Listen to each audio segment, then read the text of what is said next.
Bonjour, ravi de vous retrouver dans cette nouvelle vidéo. Nous constatons tous la montée de la haine actuellement et il semble de plus en plus difficile ces temps-ci d'aimer l'humanité. C'est pour ça qu'il faut encore plus le faire. Et pourtant, paradoxalement, ce qui se passe est une immense opportunité pour aller vers plus d'amour. Et dans cette vidéo, je vous propose, à la lueur du tragique conflit israélo-palestinien, 3 clés pratiques d'intelligence émotionnelle. J'ai donné pendant 15 ans des cours d'intelligence émotionnelle dans différentes écoles, des entreprises, et cela m'a appris, comme le concluait le célèbre Henri Laborie, dont je parle souvent sur cette chaîne, un neurobiologiste qui est également philosophe et eutonologue, donc c'est-à-dire le spécialiste du comportement humain, qui dit que si nous n'arrivons pas à dépasser nos conditionnements biologiques de survie, et avec les travaux sur l'intelligence émotionnelle dont je vais parler un peu plus tard, on peut rajouter aussi, si on n'arrive pas à dépasser notre analphabétisme émotionnel, eh bien l'humain est condamné à disparaître. Et pour illustrer mon propos, je vais en conclusion de la vidéo faire quelque chose de nouveau. Je vais décrypter un débat tendu entre Michel Colomb et Bruno Attal dans l'émission Les Incorrectibles d'Éric Morillo, paru il y a 11 jours et visible sur sa chaîne YouTube. Alors nous sommes pris dans une tempête émotionnelle qui s'aggrave depuis quelques années. Nous allons vers une sorte de folie collective avec une diminution de l'intelligence humaine et surtout une diminution de l'intelligence émotionnelle. L'intelligence émotionnelle, c'est ce qui permet d'identifier, d'exprimer, de comprendre et de gérer nos émotions. Et encore mieux, l'intelligence émotionnelle amène la maîtrise émotionnelle qui permet d'utiliser la force des émotions pour construire plutôt que détruire. Et ce chaos mondial est une immense opportunité en fait pour augmenter notre intelligence émotionnelle et la conscience collective d'être un. Et en ce sens, nous n'avons jamais été aussi proches à la fois au quai d'une 3e guerre mondiale, mais aussi, comme je le disais dans ma dernière vidéo, jamais aussi proches aussi de la paix mondiale. Et cette diminution de l'intelligence émotionnelle profite aux États qui sont, selon une observation factuelle évidente, sont aux mains d'une oligarchie qui ont pour intérêt les guerres et le contrôle de la population. Je rappelle, une oligarchie, c'est une forme de gouvernement plus ou moins caché, souvent caché, où le pouvoir est détenu par un petit groupe de personnes qui forment une classe dominante, hyper dominante. On assiste, comme le soulignent beaucoup d'analystes géopolitiques ou des historiens, à la mainmise des pouvoirs exécutifs, législatifs et judiciaires, par en fait un 4e pouvoir qui est plus puissant, on le voit, c'est celui des médias, qui sont eux-mêmes aux mains d'un 5e pouvoir, on le voit aussi, celui de la finance, lui-même aux mains d'une petite oligarchie qui utilise la stratégie du choc et du chaos pour le contrôle de la population. Vous avez vu, faire des guerres, c'est très rentable, on regarde l'histoire. Pareil pour les médias, c'est très rentable, l'émotion fait vendre, elle crée la panique, et c'est un moyen facile pour contrôler l'esprit des peuples. Plus une population est émotionnelle, plus elle est manipulable. Et c'est facile pour les psychopathes de tirer les ficelles pour nous agiter. Si le peuple est un peu trop pacifique, dans une période un peu trop calme, et commence à s'éveiller, il leur suffit de créer un événement très émotionnel, des attentats, des actes de terreur, ou récemment faire peindre, vous avez vu ça, des tags antisémites sur des façades, pour automatiquement faire réagir de manière hyper prédictible, comme des chaînes Pavlov, tous ceux qui n'ont pas accès à leur intelligence émotionnelle. Un point commun avec tous ces événements, ce sont les émotions exacerbées, et les médias qui prennent parti en relayant la propagande de l'un ou l'autre camp, et qui divisent comme ça le champ de la pensée. On est pour ou contre, sans nuance, sans débat. C'était déjà le cas avec la guerre en Ukraine, c'est le cas aussi avec la discussion sur le climat. En Ukraine, pour les médias, si on était pour la paix, on était pro-Poutine. La nuance était interdite. Les médias avaient réussi, rendez-vous compte, à faire passer pour ennemis de la démocratie ceux qui étaient pour la paix. Et toute cette manipulation arrive à créer une telle vision binaire, une telle peur, et ça va ensemble souvent, la vision binaire et la peur, que vous voyez que pendant le Covid, des personnalités qui étaient censées être très intelligentes sont devenues complètement insensées, incapables de nuances et de pensées complexes, et sont devenues en fait quasi inhumaines. Et aujourd'hui, certains voient des antisémites partout, d'autres des musulmans terroristes partout qui veulent tous détruire Israël. Et ça amène par exemple ceux qui pensent ça à justifier des crimes de guerre. Pour eux, le Hamas, ok, il retient en otage la population civile plus ou moins innocente, ils peuvent pas fuir, mais on les a prévenus, on va quand même bombarder. Vous voyez ce genre de réflexion qu'on peut lire à gauche, à droite. Tant pis pour ces enfants morts, c'est triste, ok, mais c'est inévitable. C'est pour notre survie. Vous voyez ce genre de réflexion. Vous voyez jusqu'où la prison binaire, la prison de la pensée binaire, la peur, en fait, le manque d'intelligence émotionnelle peut transformer des êtres humains en monstres. On en arrive à entendre ces idées que certaines vies valent moins que d'autres, que tuer des civils dans des kibboutz ou des jeunes qui dansent dans un festival pour la paix, c'est une façon légitime de se défendre. ou alors que des enfants morts dans des bombardements incessants, ce sont juste des dommages collatéraux tristes, ok? Et ça se justifie, ce genre de pensée. Un mal pour un bien. Ces idées, vous le voyez, sont la racine de la folie, en fait. Et comme l'exprime France Info et l'UNICEF, Gaza est devenu un cimetière pour enfants assassinés par les bombes, et des bombes qui sont avec des très fortes tonnages, destinées à faire le plus de dégâts possible, et donc de tuer. Dans des zones urbaines, des zones peuplées, il y a déjà plus de 9000 morts, et donc plus de 3500, presque 4000 enfants au moment où j'enregistre la vidéo. Et c'est pas des soldats, hein, c'est des enfants en fait. Alors, on avait ce même phénomène d'abrutissement général en 2020, où le déficit d'intelligence émotionnelle faisait que des gens défendaient des comportements absurdes, hein, rappelez-vous, comme le pass sanitaire, ou mettre un masque alors que toutes les études montraient déjà que cela ne servait à rien, et si ce n'est à rendre les gens plus malades en fait. Et je me souviens avoir été censuré plusieurs fois en 2020 sur cette plateforme, j'ai eu 6 vidéos censurées pour avoir relayé notamment ces études scientifiques, et essayé d'appeler avec plein d'autres en fait à la raison. Et pendant cette psychopandémie de la peur avec le Covid, si on croisait ces sources d'informations, ce qu'il faudrait toujours faire, et qu'on écoutait les milliers de médecins, des chercheurs, des épidémiologistes qui sont tous censurés, qui étaient tous censurés, et qu'avec un esprit critique, on faisait appel à la prudence en refusant de s'injecter un produit expérimental qui a été créé à la hâte par une firme déjà multicondamnée pour charlatanisme, avec des centaines de milliards d'amendes quand même à la clé, eh bien, on était par les médias, rappelez-vous, étiquetés de complotistes. Et seulement, on le voit aujourd'hui, les complotistes, soi-disant, sont ceux qui réfléchissent en fait, sont ceux qui usent de leur bon sens, qui sont prudents, qui ne tombent pas dans des pièges émotionnels évidents en fait. Et aujourd'hui, les millions de personnes qui sont mortes ou gravement blessées suite à ces injections peuvent recevoir en France, je l'ai vu hier à la radio, 8 000 € en termes de compensation pour les effets indésirables.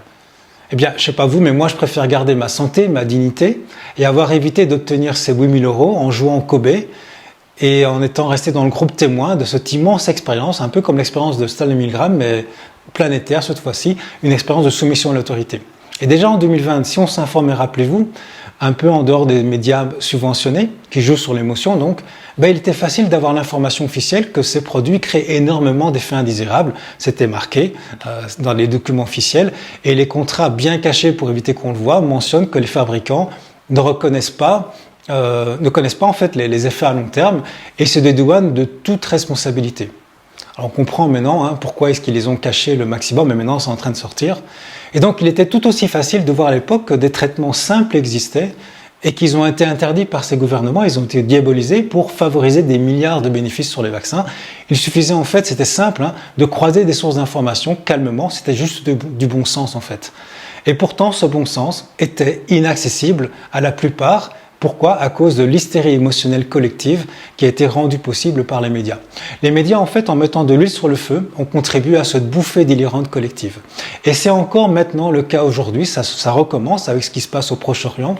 Quel que soit le côté où l'on est avec ce conflit, il est devenu quasiment impossible de ne pas avoir d'émotion. Tout semble fait pour nous déviser, pour nous faire réagir émotionnellement, pour qu'on s'entretue. Et j'imagine très bien, j'aurais voulu faire un sketch là-dessus, les psychopathes qui créent toute cette agitation, qui tirent les ficelles, qui sont dans un palace de luxe et qui rigolent entre eux en nous regardant, nous diviser et nous entretuer. Je les imagine bien dire « mais qu'est-ce qu'ils sont cons !» Ça marche à chaque coup en fait. Et ce manque d'intelligence émotionnelle, ça leur fait plaisir. En fait, ils contemplent la montée de la haine et nos divisions avec une grande satisfaction. Ça leur profite de diviser pour mieux régner. Vous connaissez cette phrase. Ça a marché pour les gilets jaunes, ça a marché pour le Covid, pour le climat, et ça continue de marcher à chaque coup. Alors oui, Henri Labourrie, qui connaissait bien les fonctionnements de notre cerveau, était très pessimiste concernant l'avenir du genre humain. Mais on n'est pas obligé d'être aussi pessimiste. Il y a d'autres chercheurs, d'autres philosophes qui ont montré que, en fait, nous pouvons dépasser ce conditionnement émotionnel de base et utiliser tout notre potentiel et notre conscience. La solution pour ne plus se laisser prendre, ou ne pas se laisser prendre, c'est de développer son intelligence émotionnelle, développer l'amour. Et les médias ne le montrent pas, mais pour ça je fais cette vidéo, de plus en plus de personnes le font. Et ne se font plus avoir dans ces pièges émotionnels qui deviennent de plus en plus gros en fait. On voit aujourd'hui que malgré l'hystérie collective qui grandit, qui s'est créé par les médias, qui relaie de plus en plus les propagandes de guerre de chaque camp, donc il y a de plus en plus d'émotions, on assiste aussi à un éveil de conscience. Et beaucoup de personnes se lèvent pour plus de compassion et plus d'efforts de paix pour les populations civiles. En fait, on dirait qu'il y a de plus en plus de haine, ok, mais en fait ça c'est relayé par les médias et les réseaux sociaux, mais en réalité, il y a surtout de plus en plus de personnes qui se libèrent de toutes ces manipulations.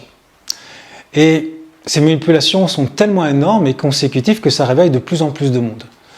De plus en plus de gens, je ne sais pas si vous le sentez, le voyez, refusent de se laisser prendre par les émotions et de se laisser manipuler. Ça suffit.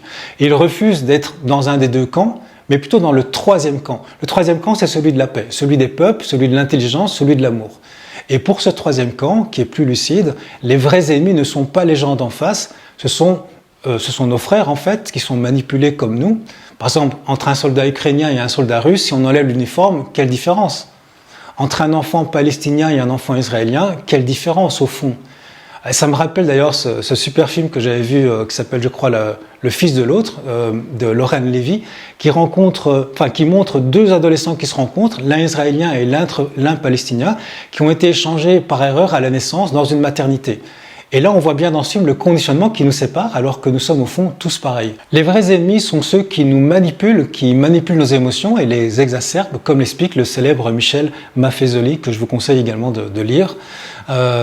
Alors, venons-en à l'intelligence émotionnelle. Qu'est-ce que c'est? Dans les années 2000, je vais prendre juste deux noms connus, Joseph Ledoux, qui est psychologue et professeur de sciences à l'université de New York, et Antonio Damasio, qui est médecin, professeur de neurologie, de neurosciences. Je les avais beaucoup étudiés tous les deux à l'époque.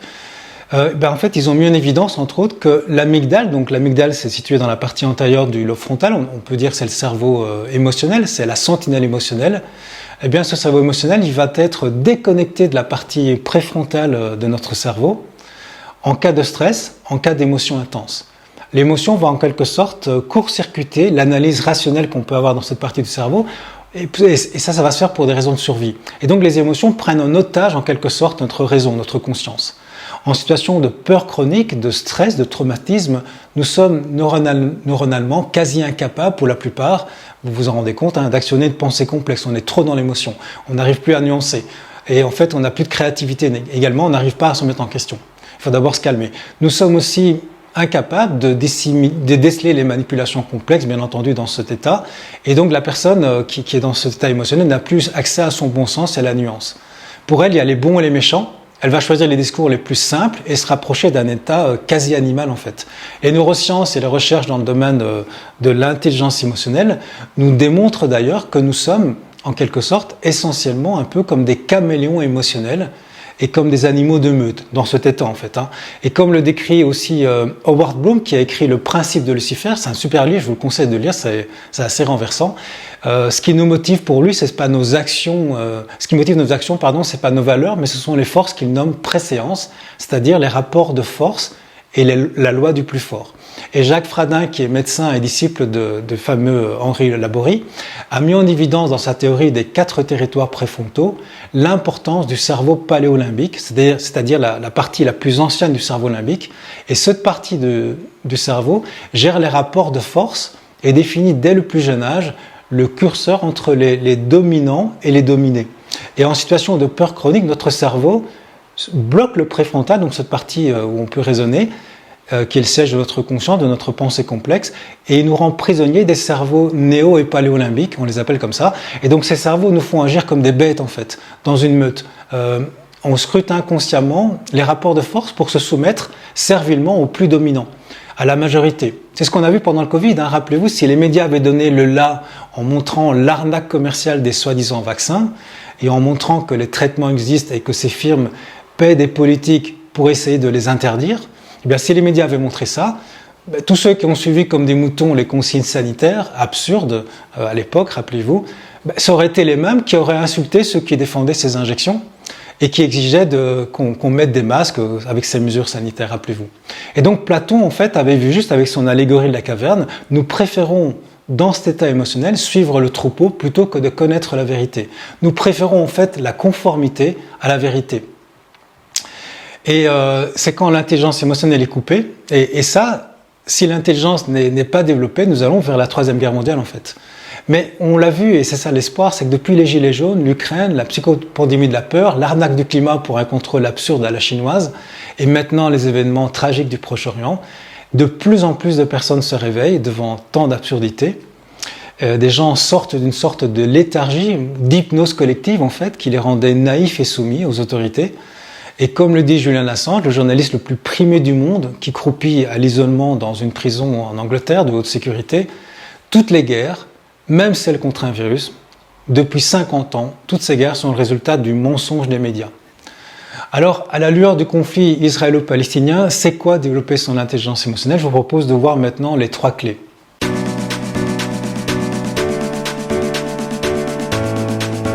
Alors, la première clé, c'est ne pas chercher de coupable, mais accueillir l'émotion immédiatement en s'interdisant de penser.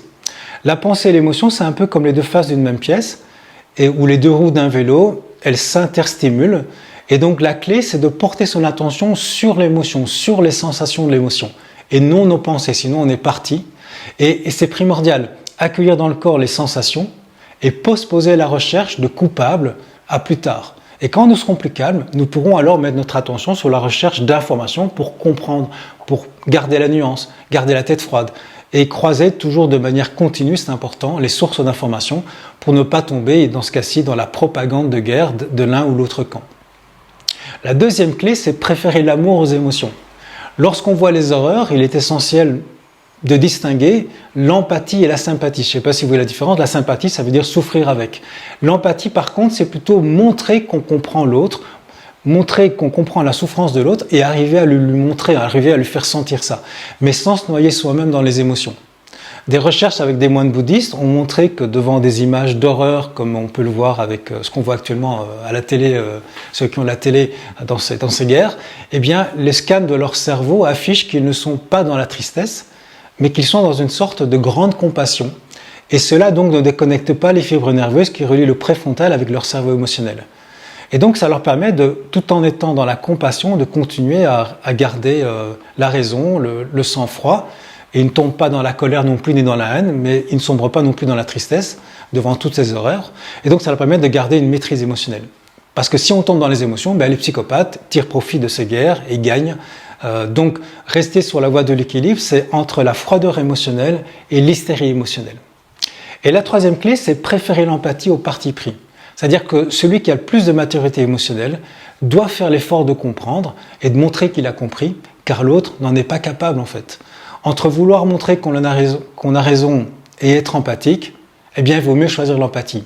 Parce que si on ne le fait pas, même si on a raison, le débat va s'envenimer, va devenir complètement contre-productif parce que l'autre va rester bloqué et ne pas pouvoir sortir de cet abrutissement émotionnel. On en a parlé. Et donc, je propose d'illustrer ce propos, ces 3 clés, avec un débat récent, très courageux, il y a 11 jours, entre Michel Colomb et Bruno Attal sur le conflit israélo-palestinien. Alors moi, j'analyse ce débat avec ce grille de lecture de l'intelligence émotionnelle et dans le contexte de la période où il a eu lieu, c'est-à-dire juste après les attentats du 7 octobre.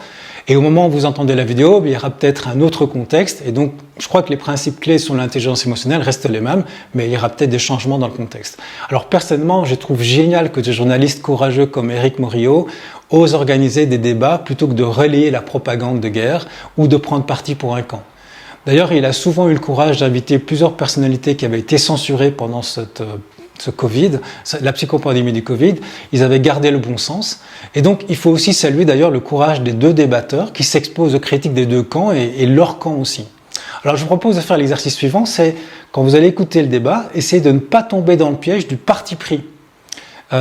Essayez de l'écouter en tentant de rester dans le 3e camp, justement, celui de la raison, celui de la paix, celui de la compassion. Essayez vraiment de comprendre chaque partie. Alors vous êtes prêts pour cet exercice intéressant? Donc je vais essayer de l'illustrer avec les 3 clés. Donc on va commencer par un premier extrait.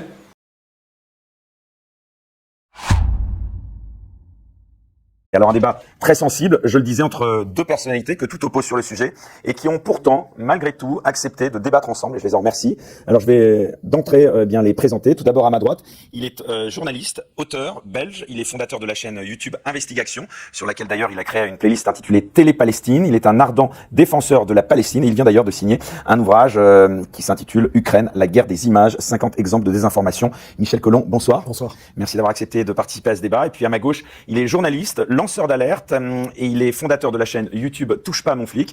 Il était d'ailleurs en Palestine il y a quelques semaines encore, d'où il est revenu avec un reportage qui est visible sur sa chaîne justement YouTube. Il est franco-israélien et il est lui un ardent défenseur d'Israël. Bruno Attal, bonsoir. Bonsoir. Alors je vous propose à tous les deux, pour entrer tout de suite dans le vif du sujet, de vous poser une question assez simple. Tout d'abord, j'aimerais vous demander à vous deux votre réaction à cette fameuse attaque du 7 octobre quand vous l'avez apprise. Est-ce que d'abord vous avez été choqué? Qu'est-ce que vous avez pensé de ces scènes d'enlèvement, de meurtre de civils? Est-ce que ça vous a touché? Est-ce que d'une manière générale, la guerre ou des idées politiques peuvent justifier de telles violences? Michel Collomb. Eh bien, merci de m'avoir invité. Je voudrais proposer à mon partenaire dans le débat, vu que c'est un sujet très sensible et que les gens qui nous regardent vont rechercher la vérité, essayer de comprendre, de faire le débat le plus correctement possible, sans insultes, sans attaque personnelle, en partant à la recherche des faits. Ma réaction a été que c'est pas ce qui s'est passé le 7 octobre.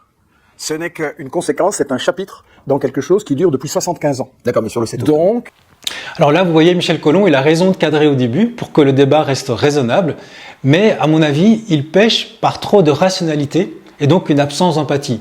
Ça ne veut pas dire qu'il n'est pas empathique, mais il choisit d'exprimer autre chose que l'empathie. il y a évidemment une riposte à une agression coloniale qui dure depuis très longtemps. Israël occupe une terre de plus en plus qui ne lui appartient pas. Il chasse les populations de ces territoires. Il leur rend la vie impossible.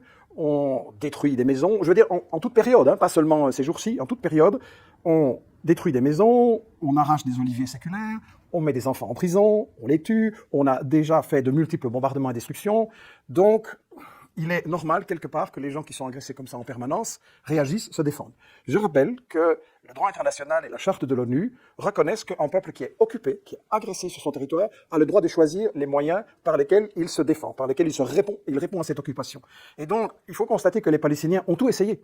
Ils ont négocié, ils ont fait des propositions, ils ont fait des marches pacifiques, on leur tirait dessus. Les enfants étaient face à des chars, on leur tirait dessus, on les tuait. Ils ont tout essayé. Donc, à un moment donné, quand le colonisé répond à la violence du colonisateur en employant ce qu'il estime être son droit, je trouve que c'est normal. Je trouve que c'est logique et je trouve que, comme beaucoup de personnalités israéliennes l'ont dit maintenant, au fond, c'est Netanyahou qui est responsable de tout ce qui arrive. De la violence des deux côtés, c'est lui. Alors ici, il cite des points historiques du conflit pour comprendre, et c'est très intéressant, mais comme il n'y a pas eu d'empathie au début, je ne jette pas la pierre parce que c'est très difficile, je pense, ce genre de débat, et puis lui, il veut donner plein d'informations pour que le public comprenne, avec le contexte, et il a aussi une sorte de pression de temps parce que les médias l'ont censuré, et donc il a besoin de bien étayer ses propos dans un contexte historique. Et bien évidemment, pour avoir suivi Michel Collomb, j'ai déjà suivi pendant des années, ça fait plus de 15-20 ans que je le suis, sauf pendant la période Covid où là il m'a fort déçu, mais sinon c'est quelqu'un de très empathique, donc il défend les opprimés, il est profondément humain. Mais là, de par son manque d'empathie apparent, parce que ça aurait été juste une phrase à placer simplement, eh bien l'autre camp va encore plus se durcir. Et on peut imaginer son émotion de colère, voire de rage, d'indignation ou de haine qui va monter, et donc il ne va pas pouvoir cérébralement parlant, si vous voulez, vraiment écouter. On va écouter la suite. D'accord, Michel, on va y venir au débat sur le fond, mais je vous demandais tout simplement, vous, à titre personnel, votre réaction quand vous avez appris cette attaque. Ça vous a pas touché? Évidemment que ça me touche tout le temps. Vous savez, moi, je suis allé en Irak, qui a été agressé par les États-Unis. Je suis allé en Yougoslavie, qui a été bombardée. Des bombes venaient de votre pays, de mon pays. J'ai vu sur place ce que ça donnait comme résultat. J'ai vu une infirmière qui se précipitait à un hôpital pour sauver les gens. Elle avait bombardé, on bombarde les secours, amputés. J'ai été en Libye pendant les bombardements. J'ai vu des enfants, comme les vôtres peut-être, traîner dans la poussière comme ça, réduits à l'état de viande. J'ai été au Venezuela, j'ai été dans une série de pays voir la guerre. Évidemment que ça me révolte, ça me bouleverse. Donc, comme tout le monde, la question à se poser, c'est d'où ça vient ? Quelles sont les causes? Alors ça, on va y venir après. Bruno Attal d'abord, une réaction au propos de Michel Collomb, et puis à titre personnel, après cette attaque du 7 octobre. Pour avoir accepté cette invitation, j'ai forcément réfléchi. Je pense que beaucoup de monde a refusé. Parce que monsieur, ça, je le confirme. Voilà, parce que monsieur, j'ai vu des vidéos de monsieur chez Tadei. Vous savez, on reprochait à Tadei de donner 1 minute pour les juifs et 1 minute pour les nazis. On commence déjà ce débat, et je m'aperçois qu'effectivement, on vient de donner 2 minutes aux nazis, donc on va donner maintenant 2 minutes aux juifs. Donc, je vous ai demandé de ne pas insulter les gens et de ne pas me traiter de nazi. C'est un compliment pour vous. Et donc, juste pour non, vous dire, je suis absolument pas d'accord. On ne peut pas faire un débat comme ça. Je vous ai demandé de ne pas insulter. Je ne vous ai pas insulté. Je ne suis pas d'accord de débattre en me faisant traiter de nazi après 2 minutes. Ça n'est pas du journalisme. Ça n'est pas du débat. Ça n'est pas du débat et ça n'est pas du journalisme. Je me tourne vers monsieur Morillo. Si le débat se passe comme ça, c'est terminé. Vous venez de faire l'apologie. C'est terminé. Non, attends. Vous venez de faire l'apologie, monsieur, du terrorisme. Monsieur, j'ai toujours combattu le nazisme. Je n'accepte pas vos insultes. Le nazisme et l'islamisme, vous commencez déjà par des insultes répugnantes. Non, attendez. Moi, j'ai pas coupé ce monsieur quand il faisait l'apologie du terrorisme. insulte. C'est tout. Non, c'est pas une insulte. Retirez ce que vous avez dit. Je ne le retire pas parce que vous en êtes Le débat est terminé. Vous êtes bien pire. Bon débat. Le débat est terminé, monsieur. Si vous avez pas les couronnes, On ne peut pas insulter les gens de nazis. C'est scandaleux. Menteur. Fuyez si vous avez peur de débattre, cher monsieur. Parce qu'aujourd'hui, vous avez un interlocuteur. Quand vous êtes devant votre salle, sur votre site internet, vous n'avez pas de personne qui vous renvoie dans les cordes. Alors là, maintenant, vous avez une personne qui renvoie dans les cordes. Vous venez d'insulter 1400 victimes, des enfants, des bébés qui ont été coupés en deux. Vous avez dit, on reprendra la phrase, c'est normal. C'est normal, vous venez de dire, monsieur. Qu'aurait dit un nazi? Il aurait dit c'est normal. Vous déformez ce que j'ai dit. Je n'ai pas dit ça. Monsieur Morio, je vous demande. ce n'est pas un débat. Ce n'est pas un débat, ça. Traiter les gens de nazis, ça n'est pas débat. Les auditeurs, Là, il vous traite plus de nazi. les auditeurs, à vous sur la. Il refuse de retirer ce qu'il a dit, je ça le n'est pas retire débat. pas, je le retire pas. Ensuite, secondo. Bon alors, les Palestiniens, comment? D'abord, de trouver, vous voyez, je vais vous donner un exemple. Si des Israéliens avaient fait ça, il y a des extrémistes aussi chez les Israéliens, et ils auraient coupé en deux des Palestiniens, ils auraient brûlé, mais jamais j'aurais Vous déformez mes propos, vous jamais mentez. j'aurais dit que c'était normal. Là, vous mentez. Jamais Je n'ai pas dit ça. jamais j'aurais trouvé une excuse en disant oui mais. Jamais j'aurais dit oui mais c'est la conséquence de. Monsieur, le terrorisme, il n'y a pas de oui mais. Couper les gens en vient deux. d'Israël, monsieur. Le terrorisme vient Couper d'Israël. des enfants en deux, les brûler, comment ouvrir, éventrer le ventre des femmes de 1400 civils, monsieur. C'est un crime contre l'humanité. Donc maintenant, de justifier ça en disant c'est normal, ce n'est qu'une conséquence. Voilà. Je savais à qui j'avais affaire. Vous avez très bien commencé le débat. On va pouvoir continuer maintenant si vous voulez. Alors justement, puisqu'on parle de querelle. Bon, alors là, vous voyez, M. Attal, enfin, de mon point de vue, a raison, parce que son argument sur le terrorisme, il n'y a pas de oui mais, c'est fort pertinent, bien entendu, c'est très humain. Et vous voyez que c'est dommage, parce qu'ils auraient pu s'entendre là-dessus. Oui, tuer et violer des innocents, des civils, c'est horrible et injustifiable. Alors, c'est évidemment dommage que M. Attal le traite de nazi, ça c'est vraiment dommage, c'est presque hystérique, et c'est pas du tout le cas, c'est tout le contraire, il n'est pas du tout nazi, mais on voit que l'émotion l'aveugle en fait, et qu'il n'écoute pas son adversaire dans le débat, il n'écoute pas du tout. On a tous été choqués par des images horribles du massacre de civils, notamment une vidéo, rappelez-vous, d'une jeune artiste germano-israélienne, Shani Louk, qui dansait au festival de musique de Rem. Et c'est une vidéo ensuite où on la voit nue et exhibée dans les rues de Gaza par des militants du Hamas armés qui sont sur elle, dans une camionnette, à l'arrière d'une camionnette.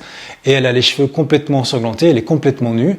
Et on voit même quelqu'un qui lui crache dessus dans la foule. Et ça présuppose qu'elle a été violée et battue à mort. Alors depuis le 30 octobre, on sait que de sources israéliennes, elle a été morte sur place, mais on ne sait pas ce qui s'est passé. Donc pour plus de détails, je vous mets le lien en description de la source israélienne.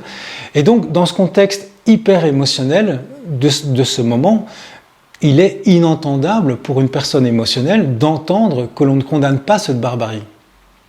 Et donc je vous rappelle, celui qui a le plus de maturité émotionnelle doit faire l'effort de comprendre et de montrer qu'il a compris l'émotion de son interlocuteur, parce que sinon, l'autre est trop émotionnel. Et si on ne fait pas ça, eh bien, même si on a raison, le débat va s'envenimer et va devenir complètement contre-productif. Voyons la suite.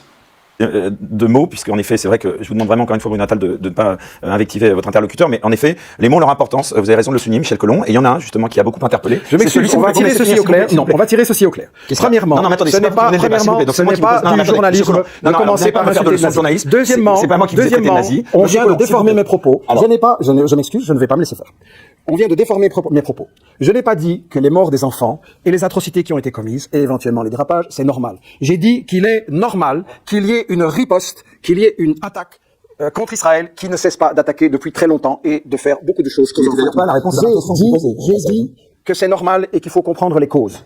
Ok, alors que des enfants souffrent et soient tués, je n'ai jamais dit que c'est normal et je ne pense pas dans aucun camp qu'il soit. Donc il faut arrêter vraiment, et c'est à vous, Monsieur Morillo, à faire en sorte que ce débat ne dérape pas, parce qu'on ne peut pas continuer à se faire déformer les propos, à se faire traiter. Je vais aller jusqu'au bout. Je vais aller jusqu'au bout, on n'en sortira pas sinon. Ça sera court. C'est pas vous qui avez le débat non plus, Monsieur Colomb. Mais ça sera court. On va mettre les choses au clair. Il faut mettre les choses au clair. On ne peut pas déformer. On ne peut pas déformer. Vous avez bien conscience que vous êtes sur un sujet extrêmement sensible et que vous allez forcément vous opposer de manière, je l'espère, courtoise, mais de manière virulente. Donc il faut accepter la contradiction. Il n'est pas de les adjecter, tout simplement. Quand on me traite de nazi, je ne l'accepte pas. Il n'y a pas de débat possible avec terroriste. Vous n'avez pas insulté les propos de l'un ni les propos de l'autre. Je vous demande en effet, je l'ai rappelé 2 fois à Monsieur Attal, s'il vous plaît. Je vous demande, Bruno Attal, de ne pas traiter et ne pas insulter votre interlocuteur. Maintenant, Monsieur Attal a le droit d'avoir une interprétation de vos propos qui ne vous satisfasse pas. Il faut l'accepter, c'est le droit d'un débat. Maintenant, j'aimerais, s'il vous plaît, l'un et l'autre, je vous demande, s'il vous plaît, ce n'est pas l'un et l'autre qui menait le débat, donc je vous demande juste l'un et l'autre de répondre déjà à mes questions, puisque la première question que je vous posais, Monsieur Colomb, c'était une réaction personnelle à ce qui s'était passé. Alors maintenant, on va parler des mots, puisque les mots ont leur importance. Cette attaque, comment est-ce que vous la qualifiez l'un et l'autre? Est-ce qu'on peut parler d'attaque terroriste, comme le font la plupart des médias occidentaux, ou est-ce que vous pensez, comme une certaine Danielle Obono, la députée de la France Insoumise, le Hamas est un mouvement de résistance? Est-ce que vous avez du mal à employer ce mot terrorisme? Je vous pose la question à tous les deux, sans aucun parti pris. Monsieur Colomb, s'il vous plaît, vous avez la parole. Bon ben là, Éric Morillo recadre vraiment bien le débat, ce qui n'est pas facile, hein, parce que l'émotionnel empêche une discussion constructive.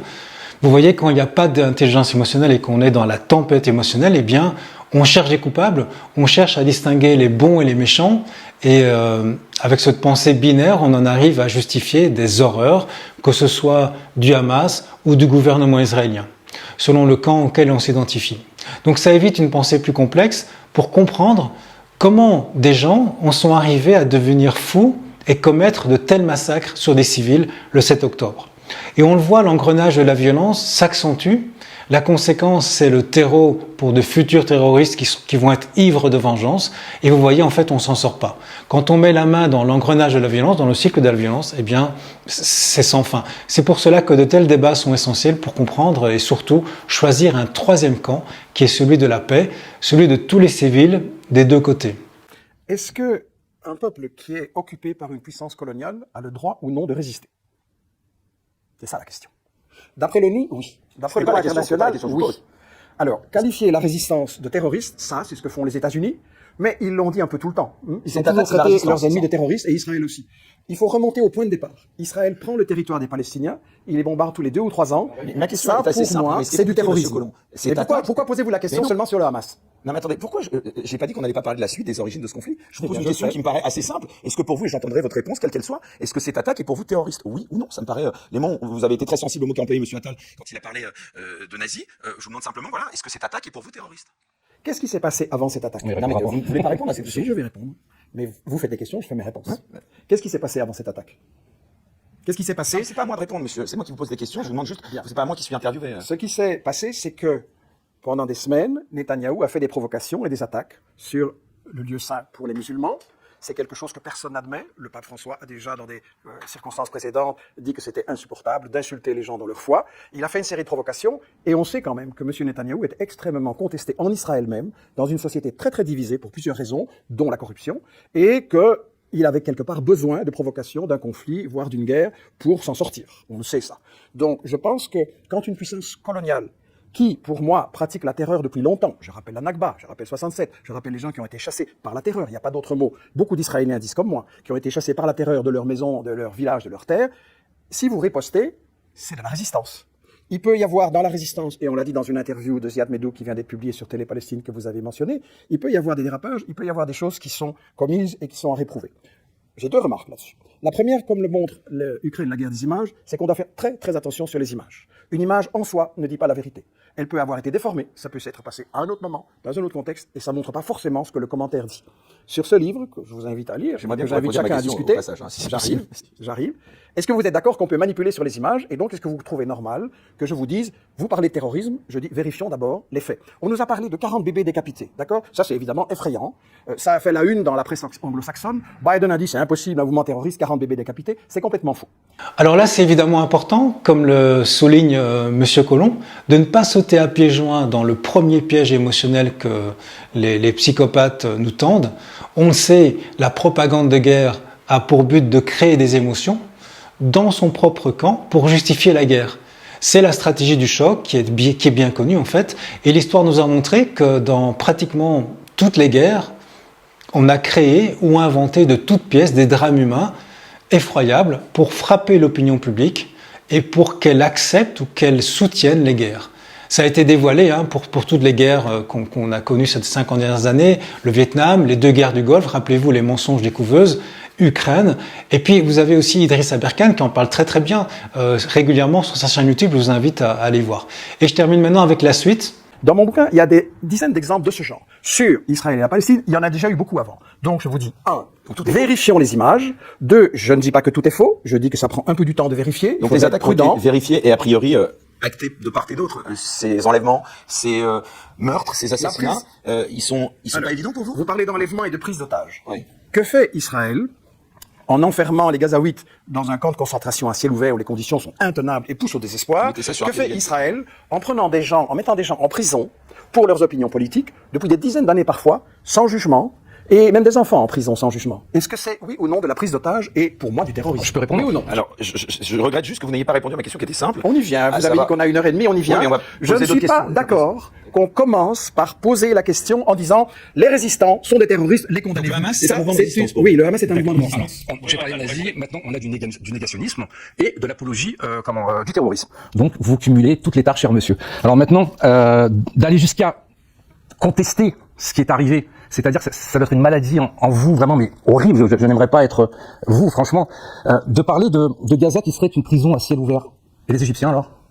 Il n'y a pas une porte vers l'Égypte? Vous en dites quoi des Égyptiens, cher monsieur? Répondez à ma question. Une prison. Il y a deux portes. Il y a la porte qui va en Égypte et la porte qui va en Israël. Israël veut fermer cette porte parce que vous avez le Hamas, parce qu'ils viennent dans les kibboutz égorger les gens, parce que on leur a cette terre en 2005 avec des gens comme vous. Israël s'est dit allez, on va déplacer 10 000 juifs et on va leur donner leur autonomie. On va partir. La première chose qu'ils ont fait, c'est quoi? Les Gazaouis ont voté pour le Hamas. Ils ont tiré des coups de Kalachnikov en l'air et ensuite ils ont imposé la charia. Ils manipulent leur peuple, ils décapitent, ils égorgent, ils défenestrent leur population. Le problème des Palestiniens, c'est pas Israël, c'est le Hamas à Gaza. Le problème des Palestiniens, c'est pas Israël en Cisjordanie, c'est le Fatah, monsieur. Donc, je sais que vous êtes omnubilés par les Juifs ou par Israël, mais ceux qui font du mal au peuple palestinien, vous dites que c'est un territoire occupé. Non, mais il a déroulé. Monsieur, vous dites que c'est un territoire occupé. Combien y a-t-il de Juifs ou d'Israéliens à Gaza, monsieur? Combien? 0. Vrai ou pas vrai? Donc, on n'occupe pas. On se protège des terroristes. Qui a construit l'usine de dessalement? Qui a construit tant de choses à Gaza pour que les Gazaouis puissent vivre? Les Israéliens. Qui, pendant le Covid, a accueilli les Gazaouis malades? Les Israéliens. Donc, vous essayez de... D'abord, on est parti vraiment mais sur quelque chose et j'espère... C'est dommage, ça va être compliqué pour moi, parce qu'en effet, je posais aussi une question assez simple à vous aussi, c'était sur la qualification de ces attaques, le terrorisme et ce que la masse... Oui, effectivement, mais c'est vrai que comme il a sauté, donc du coup, j'ai peut-être voulu avancer trop vite, mais oui, bien sûr que je condamne. Mais mon Dieu, si des Juifs, des Français, des Belges avaient fait ça, mais mon Dieu, mais il n'y aura pas le moindre doute sur l'horreur. Et c'est le même principe, ce monsieur a le même principe que n'importe quel extrémisme. Mais est-ce qu'on peut aujourd'hui être pro-palestinien, Bruno Attal? Est-ce qu'on peut défendre les causes de la Palestine sans taxer l'antisémitisme? Mais évidemment, mais tout simplement quand on connaît pas le conflit ou quand on écoute ce genre de personnes, c'est-à-dire qu'on pense que le peuple palestinien est opprimé par Israël. Vous savez combien il y a d'Arabes israéliens en Israël? Il y en a 2 millions. Il y a 2 millions d'Arabes israéliens qui ont le droit d'être homosexuels, qui siègent à la Cour suprême, qui sont médecins, qui sont avocats, qui sont dans l'armée israélienne. Est-ce qu'ils sont malheureux? Ce sont les Arabes les plus libres du Moyen-Orient. Donc c'est pour ça que quand vous écoutez ce genre de monsieur, vous pensez que Israël fait du mal au peuple palestinien. Alors, vous voulez poser des questions, il va vous répondre, Michel Colomb. Combien de juifs à Gaza? Je suis très étonné d'apprendre qu'Israël est une puissance humanitaire qui fait tant de bien aux Palestiniens. Tout à fait. Bon. Il y a d'abord une première mise au point. C'est pas une question juif ou arabe, ok? Énormément de juifs disent comme moi qu'Israël est une puissance coloniale. Parce qu'on est une démocratie. Je ne vous ai pas interrompu. Je ne vous ai pas interrompu. Je répète. Énormément de juifs disent comme moi qu'Israël est une puissance coloniale qui pratique l'apartheid, qui opprime les Palestiniens et qu'il faut y mettre fin. Énormément. C'est donc absolument pas une question de religion. N'allons pas sur ce terrain. Dans le livre Israël, parlons-en, que j'ai fait en 2010, ce sont 20 entretiens avec des spécialistes et des experts venus de partout. Il y a au moins 7 juifs qui parlent là-dedans et qui disent exactement la même chose que moi. Donc, évacuons. Ce qui est... Ça va rien dire. Ce n'est pas une question de religion, c'est une question de colonialisme.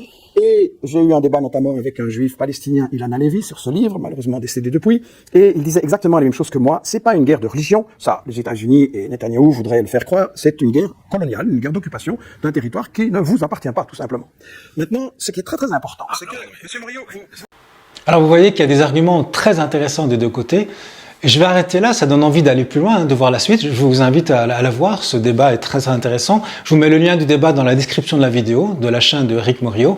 Et je vous invite à écouter la suite du débat ou le réécouter en tentant de comprendre le point de vue de chaque camp, en essayant de comprendre leurs émotions et surtout ce qui est important pour eux. Surtout si vous êtes partie prenante, c'est un exercice intéressant. Vous verrez, le débat permet vraiment de découvrir des arguments très pertinents des deux côtés. Et imaginons le monde qui évolue et de plus en plus de débats comme ça peuvent avoir lieu avec de l'intelligence émotionnelle. Chaque partie fait preuve de maturité émotionnelle, elle essaie de comprendre ce qui est important pour l'autre partie. Alors qu'est-ce qui va se passer à votre avis si c'est comme ça? Que se passe-t-il quand vous vous sentez compris par la personne? Eh bien tout d'un coup, à moins d'être de mauvaise foi ou d'avoir un agenda caché ou d'être très orgueilleux ou d'être complètement déséquilibré, vous allez aussi baisser les armes et vous allez être beaucoup plus disposé vous aussi à écouter l'autre. Et dans ce cas, qu'est-ce qu'on va découvrir? C'est qu'en fait, à un niveau plus profond, nous nous rejoignons tous. À part quelques psychopathes qui sont assoiffés de pouvoir et d'orgueil, nous souhaitons tous vivre en paix. C'est le cas de ces deux personnes. Et nous pouvons créer des ponts entre nous, ouvrir des fenêtres, comme disait Marshall Rosenberg, plutôt que d'ériger des murs. Et ça, c'est grâce à l'intelligence émotionnelle. Nous pouvons utiliser tout notre potentiel cérébral, toute notre créativité pour trouver des solutions, pour que chacun se sente respecté dans ses besoins. C'est possible, Rappelez-vous, la paix était quasi signée entre Israël et Palestine il y a quelques années. Mais comme ça n'arrangeait pas les psychopathes au pouvoir, un attentat a tout fait capoter, rappelez-vous de ça. Donc moi je souhaite maintenant rappeler en conclusion ces 3 leçons, c'est ne pas chercher de coupable, mais accueillir l'émotion immédiatement en s'interdisant de penser, parce que l'attention à nos sensations et non à nos pensées est plus importante, c'est primordial. Accueillir les sensations dans le corps et postposer la recherche d'explications à plus tard, quand on sera plus calme. Deuxième clé, c'est préférer l'amour aux émotions. Lorsqu'on voit les horreurs, c'est important de distinguer l'empathie de la sympathie. La sympathie, c'est souffrir avec, et être empathique, c'est montrer qu'on comprend la souffrance d'autrui. Et donc la compassion, mais sans se noyer soi-même dans les émotions. C'est donc rester sur la voie de l'équilibre entre la froideur émotionnelle et l'hystérie émotionnelle. Et la troisième clé, c'est préférer l'empathie au parti pris. Celui qui a le plus de maturité émotionnelle, c'est lui qui doit faire l'effort de comprendre et de montrer qu'il comprend la souffrance de l'autre, parce que l'autre n'en est pas capable. Et donc, ça c'est aussi l'amour, c'est tendre la main. Et sur ce thème, sur cette veine, je voudrais conclure avec Didier Maesto, qui est un journaliste exceptionnel, qui, sur X, hier matin, a exprimé ces phrases. Quand des jeunes filles, dans un festival pour la paix, sont violées, tuées, je suis juif. Quand un jeune enfant affamé, déshydraté, crie dans les décombres après les bombardements auprès de sa maman morte, je suis palestinien. Et pendant que toutes ces populations souffrent, ceux qui commanditent ces guerres et ceux qui les financent sont bien à l'abri dans des palais ou des hôtels de luxe. Dans nos pays respectifs, ne nous taisons pas, dit-il, exigeons un cessez-le-feu, exigeons la paix, soyons du côté de l'humanité. Et je rajouterai, surtout, comme le disait Spinoza, soyons d'abord en paix. Au plaisir de vous retrouver dans une prochaine vidéo. Être un rebelle sans se mettre à genoux, comme une étincelle dans ce monde de fous. Être un rebelle sans se mettre à genoux, comme une étincelle dans ce monde de fous.